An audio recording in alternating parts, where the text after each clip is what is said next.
자, 데일리인트 IBK 투자증권 박근영 부장님이 기다리고 계십니다. 어서 오세요. 네, 안녕하십니까. 안녕하세요, 부장님. 네. 아, 오늘 정말 기운 빠진 날입니다. 어떻게 됩니까?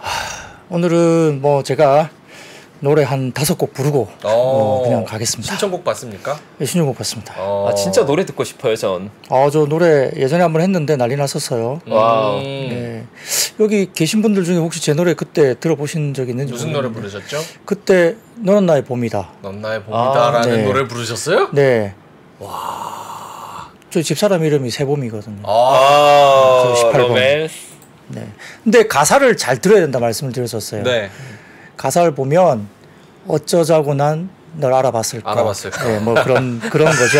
네. 내용이 어떤지 약간 후회하는 내용인가요? 해석하기 나름인데요. 저는 아무 말 안 했어요. 네. 알겠습니다. 오늘은 이따가 뭐 박군의 한 잔에 이런 거 딱 불러주시면 딱 좋을 것 같습니다. 뭐 그렇긴 한데 진짜 오늘 너무 재미가 없어가지고 오늘 마감 시간 오면서도 이거 재미없는 시간 진짜 어떻게 해야 되지? 뭐 그러면서 진짜 지금 농담 아니고 노래 한 2-3곡 부르고 그냥 가야 되겠다 이런 정도로 되게 오늘 좀 힘든 날이었고요. 그래서 좀 어떤 이야기를 할까 말씀드렸는데 뭐 준비한 자료는 사실 최근에 별로 재미가 없었던 섹터를 좀 위주로 가져왔어요. 왜냐하면 맨날 뭐 반도체 2차 전지 이야기만 할 수는 없잖아요. 뭐 빠져도 2차 전지 이야기하고 올라도 2차 전지 이야기하고 또 뭐 반도체 이야기 맨날 허구날 하고 그러니까 재미가 없어서 일단은 오늘은 조금 최근에 소외됐던 섹터 가운데 오늘 조금 내용이 있는 거 간단하게 좋습니다. 가져왔는데 좀 재미가 없더라도 뭐 제 얼굴 보시고 좀 마음으로 마침 또 신청곡이 들어왔어요. 캔의 봄날은 간다. 내 생의 봄날은 간다. 뭐 그 노래 말씀이시죠? 약간 위험했는데요, 부장님. 네. 아니 그 원래 캔에 그분이 그렇게 일부러 불러요. 백이성 씨. 예. 쓸데 없이 끌잖아요. 비겁하다 욕하지 말라고. 비겁하다 한번 하잖아요. 근데 그게 보면 이제 노래도 이제 레파토리가 있거든요. 처음에 딱 노래 첫 할 때는 성시경 씨 곡이나 약간 옛날 같은 경우는 조성모 씨 노래 이렇게 약간 미성이 있는 노래를 처음에 일단 시작을 해요. 자꾸 부르다 보면 목이 쉬잖아요. 그러면 이제 캔이나 임재범으로 넘어가는 거예요. 락으로 넘어간다든지. 그러니까 처음에는 원래 약간 미성이 가능한 그런 노래로 딱 가다가 점점점 이제 뭐 무르익고 술도 한 잔 먹고 목이 쉬니까 그다음 락이나 그런 약간 임재범류의 노래로 이제 넘어가게 되는. 임재범도 오늘 장에 좀 어울리네요. 어찌합니까? 이제 그 노래 부르면 다들 여자분들 별로 안 좋아하시더라고요. 예, 지겹다고. 자 이제 시작해도 되나요? 네, 시작해도 됩니다. 그러니까 이렇게 좀 제가 뭘 했습니까? 저를 받아줄 뿐이에요. 근데 뭐 욕은 온통 나만 욕하고. 좀 다른 분들이 저를 욕할 수는 없으니까요. 그렇죠. 제가 다 욕받이 하겠습니다. 제가 시황을 잘하니까 저를 욕하지는 않으시는데 일부 한두 명 욕을 하시더라고요. 예, 알겠습니다. 괜히 쓸데없이 말만 많다 그런 분도 계신데 다 수용하겠습니다. 괜찮습니다. 오늘 장이 좀 안 좋으니까 농으로 한번 시작을 해봤습니다. 어쨌든 그 욕하면서도 보시는 분들이잖아요. 그게 욕하면서 진짜 중독이거든요. 희한하게 또 올라가는 컨텐츠도 올리면 댓글창에 꼭 욕을 달아요. 그러니까요. 근데 다 보시더라고요. 그러니까 그것도 관심이라 생각하고. 악플도 관심입니다. 또 항상 이게 초심으로 돌아가면서 이렇게 욕하는 분이 계시니까 더 잘해야 되겠다 그런 생각을 가지는 거죠. 알겠습니다. 자, 그럼 오늘 시장 동향부터 짚어주실까요? 네, 코스피는 한 30포인트 수준 하락 출발을 보였는데요. 출발부터 뭐 미국 국채금리 급등이라든지 유가 상승 등으로 시장 조정세가 지속됐습니다. 이 개장 후에 하락 출발했던 시장은 30분 만에 외국인들이 선물 6,400억대까지 매도가 나왔고요. 코스피 2,420포인트 수준까지 추가 하락을 보였습니다.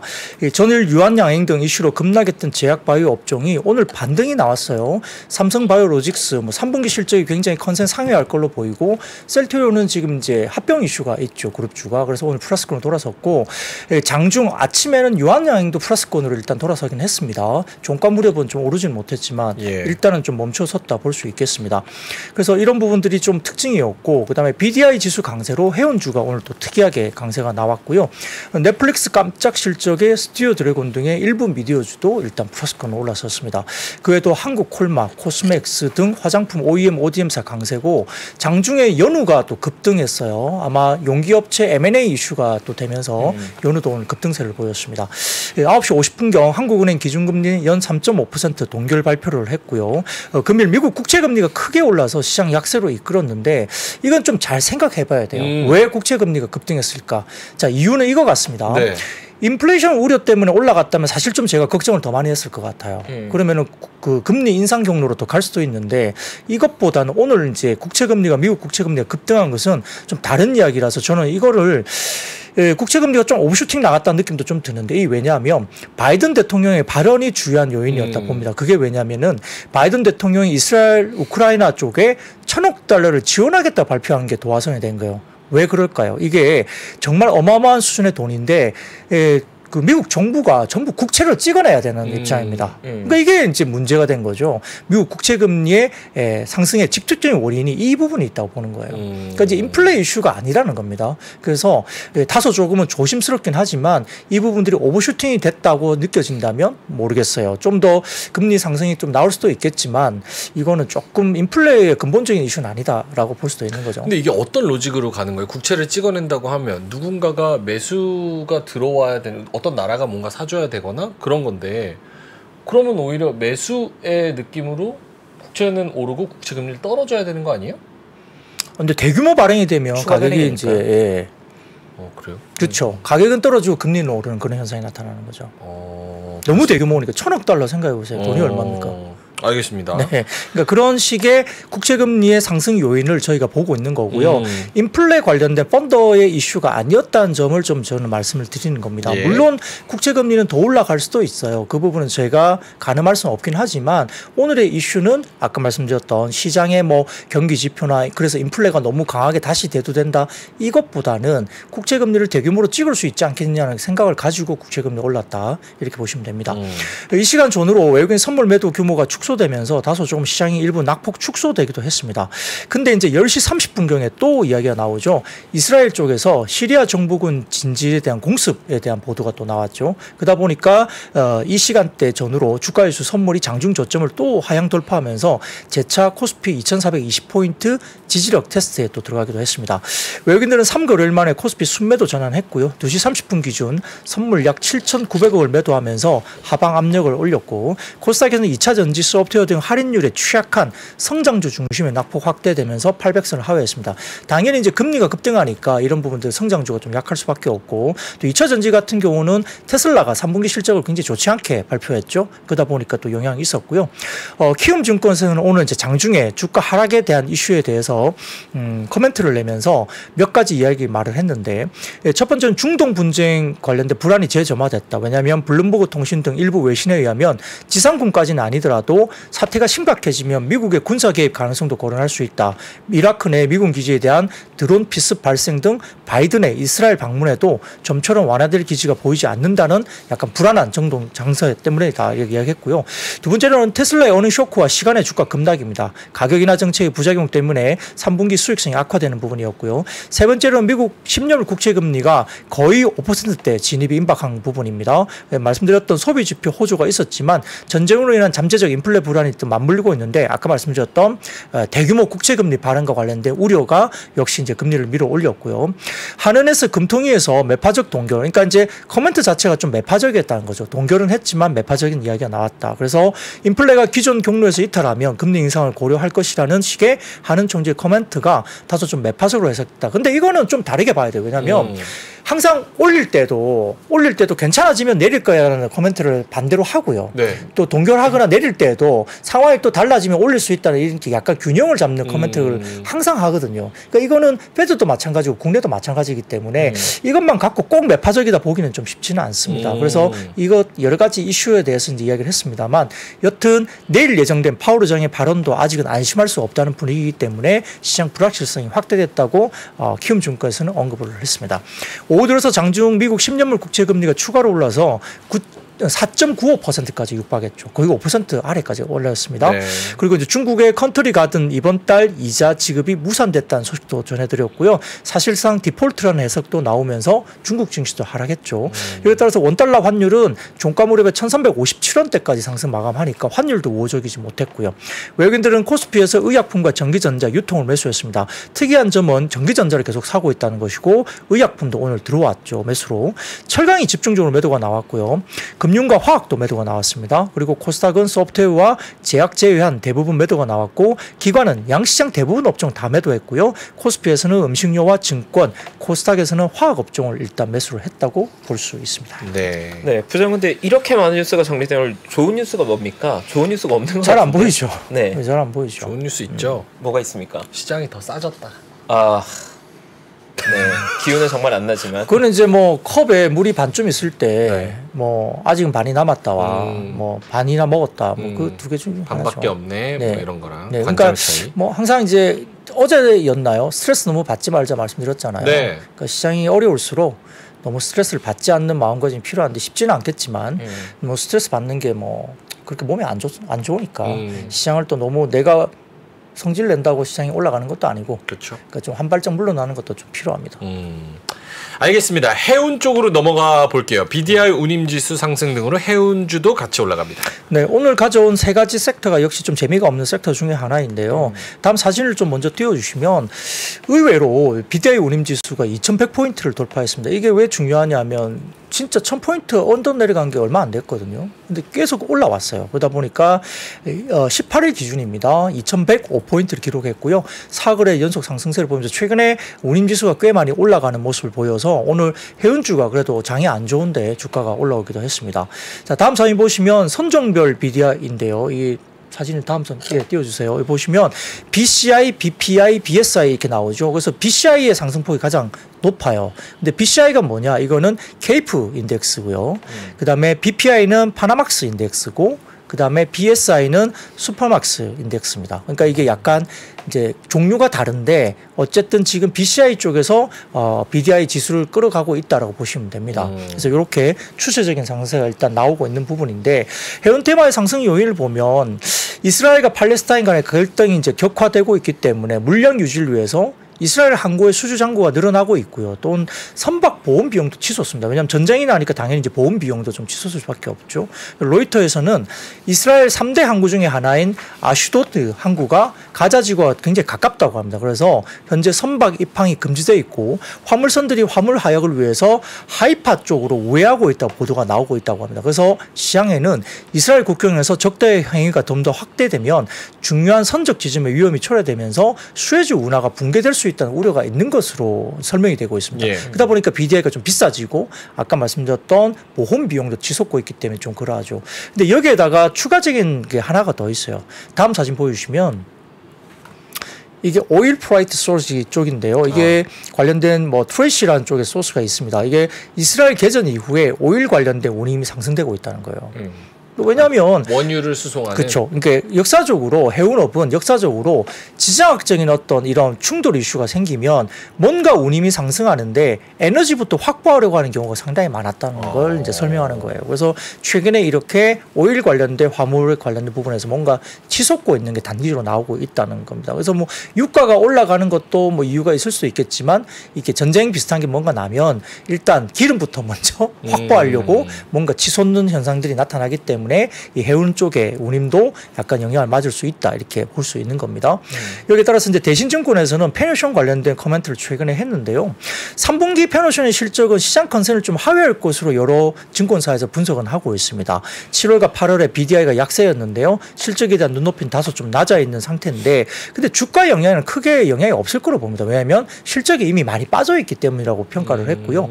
오히려 9월 둘째 주부터 상승하고 있는 BDI가 추세적으로 상승이 지속될 수 있는 여부가 더 중요하다고 봅니다. 그러니까 3분기 실적이 컨센보다 좀 적게 나오더라도 BDI 추이가 올라간 추이가 나오면 주가는 움직일 거라고 보는 거죠. 그래서 7월 25일 BDI가 어느 정도였냐면 962포인트였어요. 7월 달에.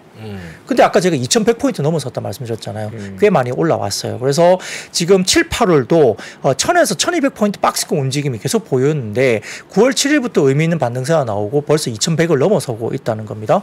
계절적 선수기 진입되기 때문에 일단은 10월 정도까지는 어느 정도 올라올 거로 보는데 최근에 BDI의 반등의 주요한 이유가 뭐냐면 첫 번째 브라질의 옥수수, 대두 등의 수출 물량이 증가되고 있고 네. 두 번째로 중국의 복사이트 등 광물 수입이 증가하고 있다. 그리고 세 번째로는 파나마 운하의 적체 등에 대한 선봉량 감소 효과가 있고요. 네 번째로는 중국의 부동산 활성화 대책 발표 때문에 추정이 된다 볼 수 있습니다. 그래서 BDI 상승 흐름이 10월 중에 조금 더 이어질 거로 보는 상황 같고요.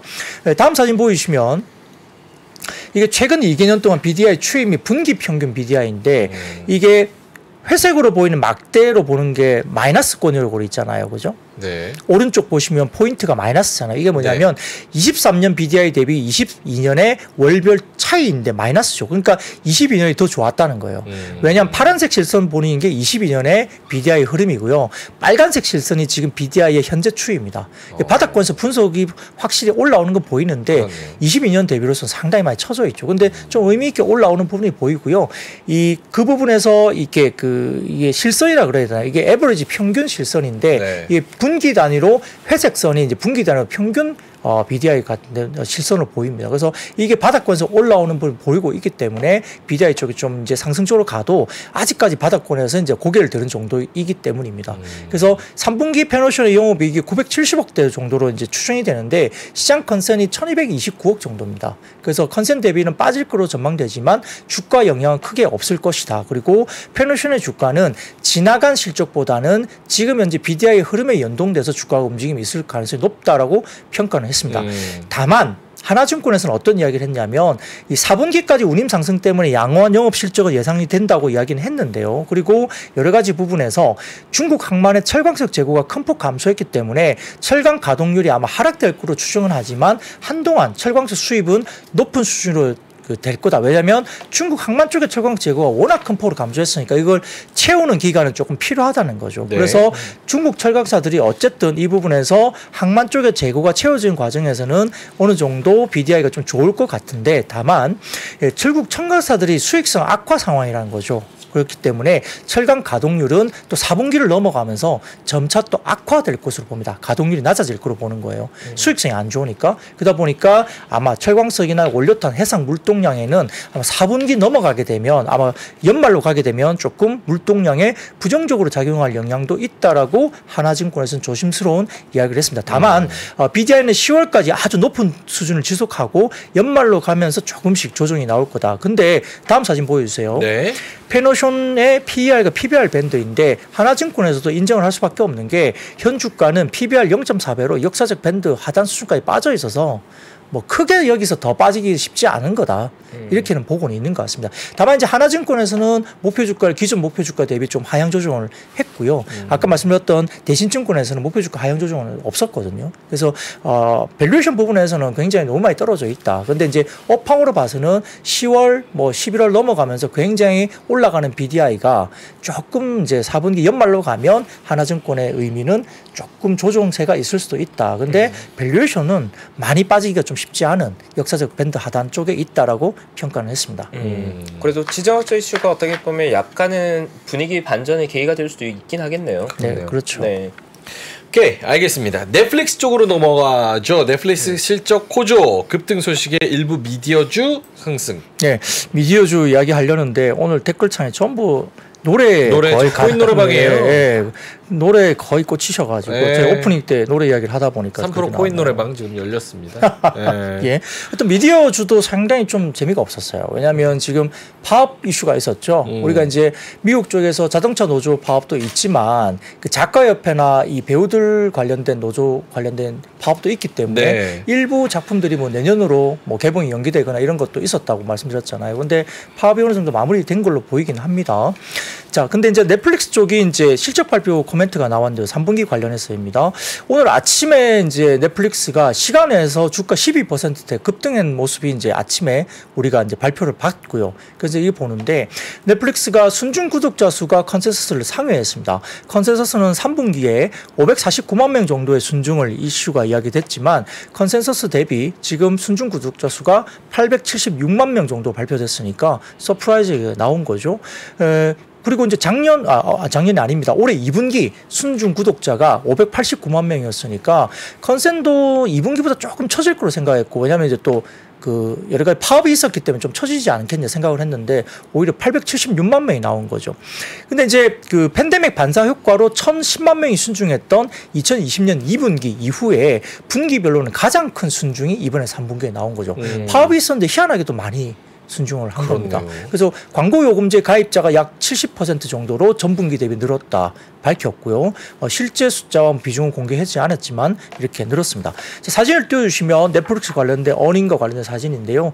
이게 점이 두 개가 각 분기별로 보이시잖아요. 네. 약간 옅게 나오는 부분들이 실제로 기대치.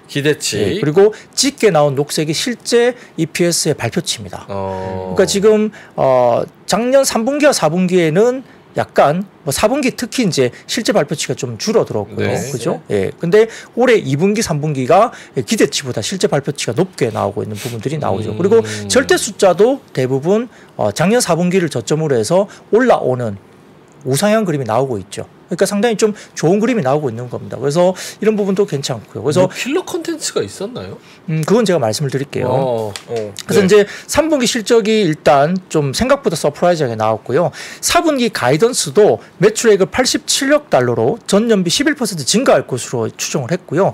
다만 순중 구독자는 3분기랑 유사한 900만 명 정도 내외 증가 예상했다. 그것도 나쁘지 않습니다. 네. 그리고 단 이제 미국 달러 강세의 영향이 또 있을 거라고 다 이야기했어요. 그래서 이런 부분들 이야기 나오는데 당초 제시한 올해 타겟 OPM 그러니까 영업이익률이 18에서 20% 정도 타겟을 잡았는데 상단에 해당하는 20% 정도 수준은 충분히 올해 영업이익률을 달성할 수 있다라고 보는 것 같고요. 내년 OPM 영업이익률은 20에서 23%까지 올라갈 것으로 봤습니다. 그러니까 상당히 좋게 봤거든요. 근데 이제 다음 사진 보여주세요. 이 보시면 왼쪽이 뭐냐면 어느 지역에서 토탈 성장 대비 어느 지역에서 보이냐는 건데요. 이게 중요한 게 뭐냐면 아시아 쪽의 성장이 상당히 좋았다는 거죠. 그러니까 이제 미국 쪽 현지보다는 이제 다른 지역에 특히 아시아 쪽이 좋았다는 건데 대신증권에서 오늘 코멘트를 잠깐 냈습니다. 넷플릭스 관련된 부분에서 가입자가 올라왔는데 전미 작가 조합과의 협상이 완료됐다. 그리고 배우와 방송인 노조와도 협상 진행 중에 있기 때문에 아마 긍정적인 이야기가 나올 것이다 보는 것 같고 네. 파업 영향으로 컨텐츠 투자 자체가 굉장히 감소했습니다. 아까 이 보시면 오른쪽 보세요.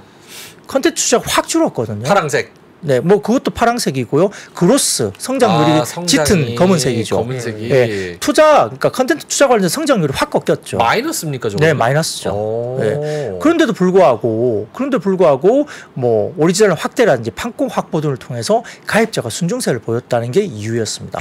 특이하네. 특이하죠. 예.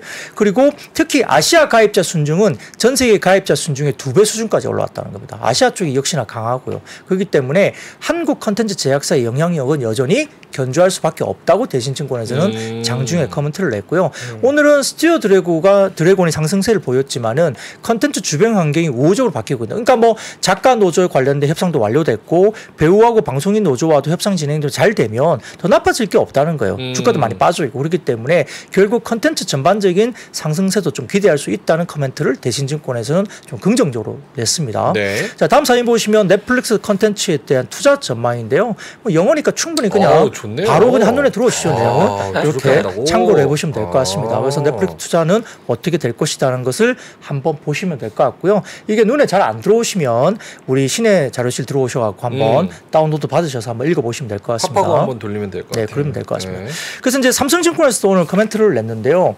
이게 보면 지역별로 보면 전체 가입자 수가 올라갔는데 미국 쪽과 캐나다 쪽이 175만 명 늘었는데요. 또 유럽과 중동, 아프리카 합산이 395만 명이 늘었어요. 이쪽도 굉장히 많이 늘었고 아시아 태평양이 188만 명이니까 지금 미국, 캐나다보다 훨씬 더 많이 올라왔다. 그 지역별 스트리밍도 보면 매출액으로 봤을 때 미국, 캐나다 쪽은 3.7% 증가했는데 지금 유럽, 중동, 아프리카가 13.4% 증가했고요. 라틴 아메리카도 11.6% 그리고 아시아 태평양도 6.7%로 증가하면서 스트리밍 매출액이 상당히 많이 올라왔다는 겁니다. 그래서 이게 상당히 좀 계정 공유 단속 강화라든지 꾸준한 양질의 컨텐츠 공개 그리고 전체적으로 스트리밍 이용률이 상승이 지속되면서 순중 구독자 성장을 이끌었다고 삼성증권도 평가를 했고요.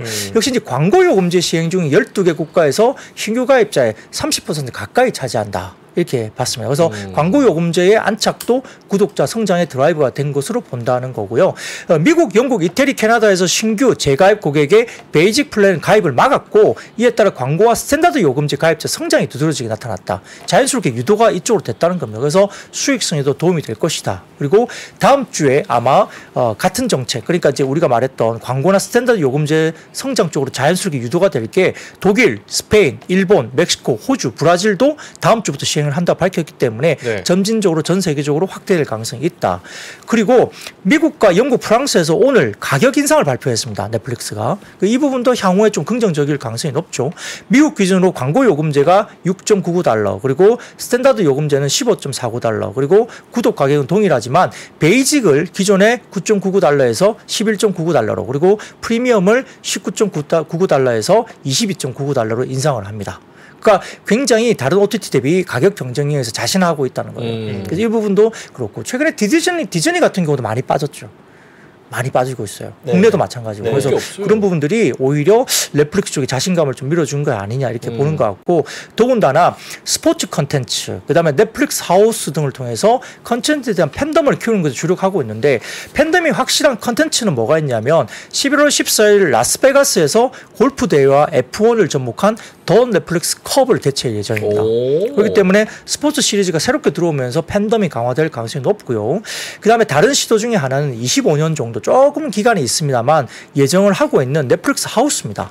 여기서 컨텐츠 관련된 굿즈나 의류, 음식 등을 판매하는 복합 문화공간, 오프라인 문화공간을 만든다는 거죠. 여기 때문에 미국에 2개 정도 오프라인 매장 오픈한 후에 전 세계적으로 확장할 것이다. 이게 느낌이 어떠냐면, 제가 아주 예전에, 지금 이제 기억하는 분들 계실지 모르겠는데 지금은 없어졌는데, 플래닛 허리우드라는 게 예전에 있었어요. 어떤 거요? 플래닛 허리우드. 플래닛 헐리우드? 네. 이게 제가 아주 예전에, 이제 제가 아주 젊었을 때 미국의 허리우드, 아주 뭐 예를 들어 실베스터 스텔론, 뭐 우리 지금 뭐 다이아드 찍었던 뭐 브루스 윌리스 등등 해가지고 걔네들이 이제 같이 투자해가지고 레스토랑 프랜차이즈를 했죠. 네, 뭐 그게 이제 플래닛 허리우드라는 게 그때 프랜차이즈 찾아가지고 헐리우드 배우들이 만든 레스토랑이 네네네 가면은 그 배우들이 같이 레스토랑에서 사진도 찍어주고 또 갈 굿즈도 만들어서 뭐 이렇게 티셔츠도 팔고 이렇게 해가지고 제가 이제 플래닛 허리우드 레스토랑 갔을 때 티셔츠 사고 막 그랬던 기억이 있거든요. 사진도 찍고 그런 것들이 이제 생겼는데, 넷플릭스가 어떤 그런 비슷한 컨셉으로 어떤 그들만의 굿즈나 의류, 음식들을 판매하는 이런 복합 문화 공간 컨셉을 잡는다는 거죠. 그래서 그게 지금 없어졌는데 과거에 그게 있었습니다. 그래서 상당히 그때 흥행했어요. 굉장히 흥행했습니다. 그래서 그런 것도 기억이 나더라고요. 더군다나 지금 오늘 이제 한투증권에서 스튜디오 드래곤 리포트가 나왔는데요. 3분기 영업이익은 176억으로 컨센서스 부합을 할 것으로 보이는 상황인데요. 또 이제 회차 수가 기존에 100회 이상에서 지난 분기 83회, 이번 분기 63회로 크게 감소는 했습니다. 그런데 회차 대비 매출액 감소가 굉장히 제한적인 것은 매출액 추이 전망, 분기별 회차당 매출액이 올라간다는 점입니다. 다음 사진을 띄워주세요. 이게 한국투자증권에서 자료인데요.